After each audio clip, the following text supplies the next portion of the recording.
श्री हरिश्चंद्र जी।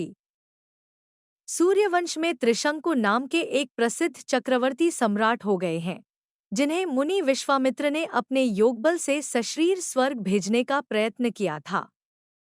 महाराज हरिश्चंद्र उन्हीं त्रिशंकु के पुत्र थे। ये बड़े ही धर्मात्मा, सत्यपरायण तथा प्रसिद्ध दानी थे। इनके राज्य में प्रजा बड़ी सुखी थी और दुर्भिक्ष, महामारी आदि उपद्रव कभी नहीं होते थे।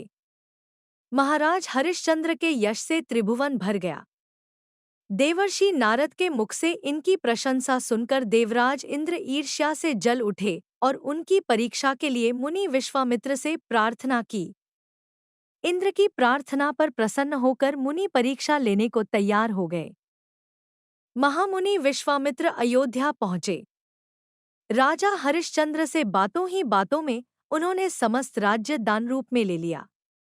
महाराज हरिश्चंद्र ही भूमंडल के एक छत्र राजा थे।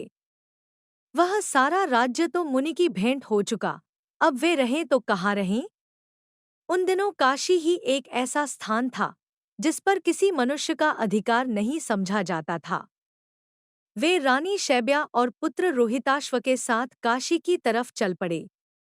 जाते समय मुनि ने राजा से कहा कि बिना दक्षिणा के यज्ञ, दान और जप तप आदि सब निष्फल होते हैं, अतः आप इस बड़े भारी दान की सांगता के लिए 1000 स्वर्ण मुद्राएं दक्षिणा स्वरूप दीजिए। महाराज के अब रह ही क्या गया था। उन्होंने इसके लिए 1 मास की अवधि मांगी। विश्वामित्र ने प्रसन्नतापूर्वक 1 मास का समय दे दिया।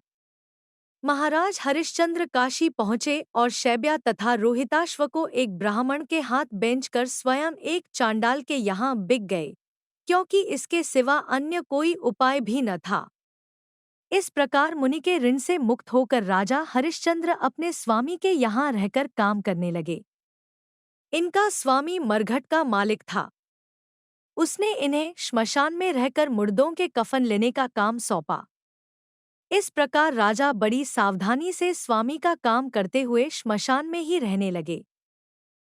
इधर रानी शैव्या ब्राह्मण के घर रहकर उसके बर्तन साफ करती, घर में झाड़ बुहारी देती और कुमार पुष्प वाटिका से ब्राह्मण के देव पूजन के लिए पुष्प लाता।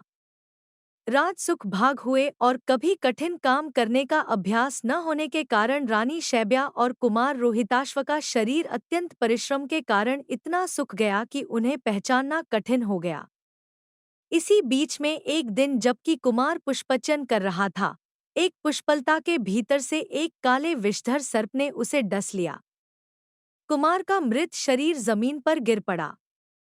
जब शैब्या को यह खबर मिली तो वह स्वामी के कार्य से निपटकर विलाप करती हुई पुत्र के शव के पास गई और उसे लेकर दाह के लिए श्मशान पहुंची। महारानी पुत्र के शव को जलाना ही चाहती थी कि हरिश्चंद्र ने आकर उससे कफन मांगा। पहले तो दंपति ने एक दूसरे को पहचाना ही नहीं, परंतु दुहक के कारण शैब्या के रोने चीखने से राजा ने रानी और पुत्र को पहचान लिया। यहाँ पर हरिश्चंद्र की तीसरी बार कठिन परीक्षा हुई।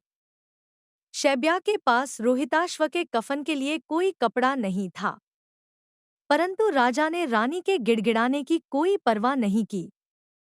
वे पिता के भाव से पुत्र शोक से कितने ही दुखी क्यों न हों, पर यहाँ तो ये पिता नहीं थे। वे तो मरघट के स्वामी के नौकर थे और उनकी आज्ञा बिना किसी भी लाश को कफन लिए बिना जलाने देना पाप था। राजा अपने धर्म से जरा भी विचलित नहीं हुए। जब रानी ने स्वामी को किसी तरह मानते नहीं देखा तो वह अपने साड़ी के 2 टुकड़े करके उसे कफन के रूप में देने की तैयार हो गई।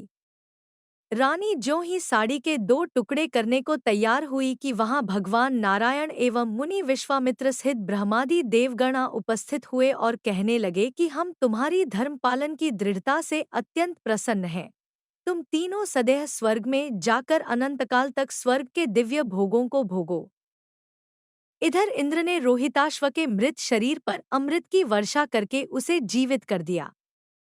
कुमार सोकर उठे हुए की भांति उठ खड़े हुए।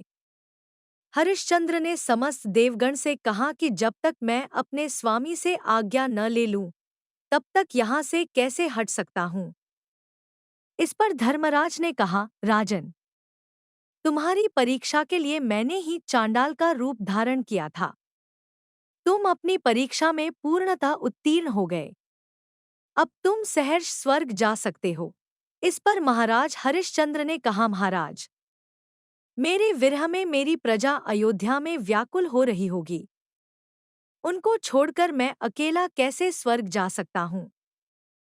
यदि आप मेरी प्रजा को भी मेरे साथ स्वर्ग भेजने को तैयार हों तो मुझे कोई आपत्ति नहीं। अन्यथा उनके बिना मैं स्वर्ग में रहने की अपेक्षा उनके साथ नरक में रहना भी अधिक पसंद करूंगा। इस पर इंद्र ने कहा, महाराज, उन सबके कर्म तो अलग अलग हैं। वे सब एक साथ कैसे स्वर्ग जा सकते हैं? यह सुनकर हरिश्चंद्र ने कहा, मुझे आप मेरे जिन कर्मों के कारण अनंतकाल के लिए स्वर्ग भेजना चाहते हैं, उन कर्मों का फल आप सबको समान रूप से बांट दें। फिर उनके साथ स्वर्ग का क्षणिक सुख भी मेरे लिए सुखकर होगा। किंतु उनके बिना मैं अनंतकाल के लिए भी स्वर्ग में रहना नहीं चाहता। इस पर देवराज प्रसन्न हो गए और उन्होंने तथास्तु कह दिया। सब देवगण महाराज हरिश्चंद्र एवं शैब्या तथा रोहिताश्व को आशीर्वाद एवं नाना प्रकार के वरदान देकर अंतर्धान हो गए। भगवान नारायण देव ने भी उन्हें अपनी अचल भक्ति देकर कृतार्थ कर दिया। इधर सबके सब अयोध्यावासी अपने स्त्री, पुत्र एवं भृत्यों सहित सदेह स्वर्ग चले गए। बाद में मुनि विश्वामित्र ने अयोध्या नगरी को फिर से बसाया और कुमार रोहित को अयोध्या के राज सिंहासन पर बिठाकर उसे समस्त भूमंडल का एक छत्र अधिपति बना दिया।